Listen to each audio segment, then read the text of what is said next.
The beginning of my videos keep getting cut off, so hopefully you heard me say hi. Hi. This is your first performance assessment. I want to talk through it. This is a sort of different way of thinking about showing what you know. And I think initially it feels like it's just more complicated. I don't see it that way. I see it as different, hopefully more helpful. But I understand that this, why did he make it harder, sort of feeling.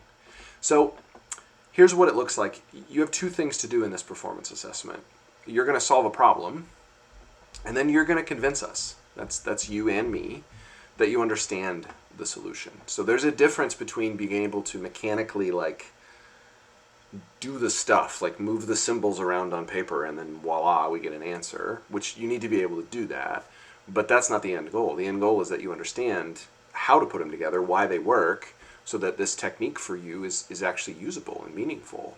And it's not just some sort of mystical incantation, which I know for a lot of us, algebra, especially fractions, can feel like that. They can feel like I just have to stand on one foot every other Tuesday and tilt my head just slightly and then it works. Pushing hard for you to show that you understand it, I think, is really, really going to be helpful. So there's a problem for you to do. Let's look at it.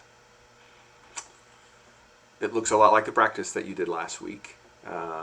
It's a single part dimensional analysis problem.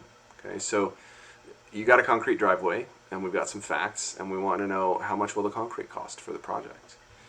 You only get to use these facts that are listed here, and we want you to show your work. Okay, so that's part one. Okay, part two is the convincing us part. How do you do that? So I struggle with this as a teacher. I don't feel comfortable providing zero examples because a lot of students kind of feel like, what the heck is he even asking without examples? And I also don't want to provide every example because I don't want you to feel like you have to do only one of the examples that I've provided. I think there are other creative ways that I can't think of that might work well for you. So what I've done in this frequently asked questions here below are just listed some ways other students have asked about this in the past. These are not the only way you could do the convince us part. They're just options. So option one is, could I just solve the problem and show all my work? And the answer is yeah, you can. One can make an argument that moving the symbols around on the paper and doing everything perfectly is an example of understanding. The challenge I have with that as an instructor is if you make any mistakes and don't provide me with any additional support beyond the symbols on the paper, I don't know if you just made a mistake or if you made that mistake because you don't understand. And what I'm really looking for here is evidence of understanding. So I discourage that first one, but I'm not going to stop you from doing it. And it's totally possible for you to do that and get full credit. Totally possible.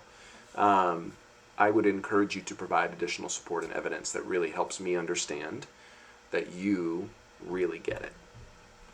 Option two here is, could I solve a problem and then explain in words how it works in a convincing way? Yeah, absolutely.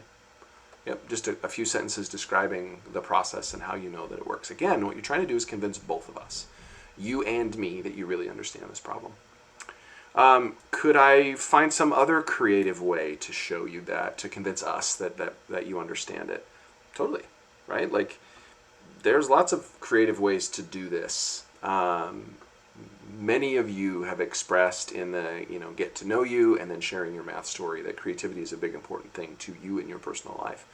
So if there's a non-typical, non-mathematical way for you to express your understanding, that can be really compelling.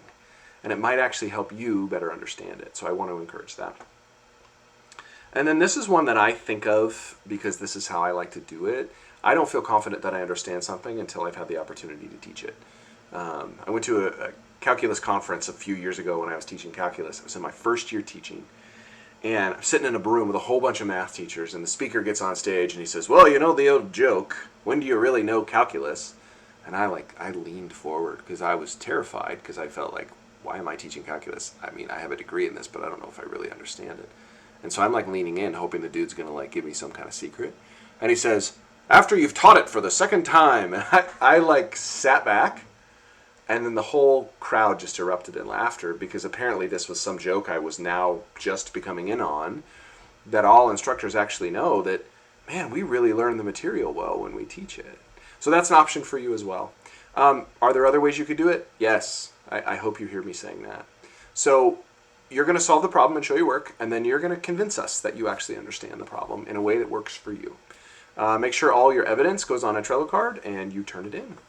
Please, as always, send me emails if you have questions. I respond faster to actual email than I do to the messages in Canvas, but you can get at me either way.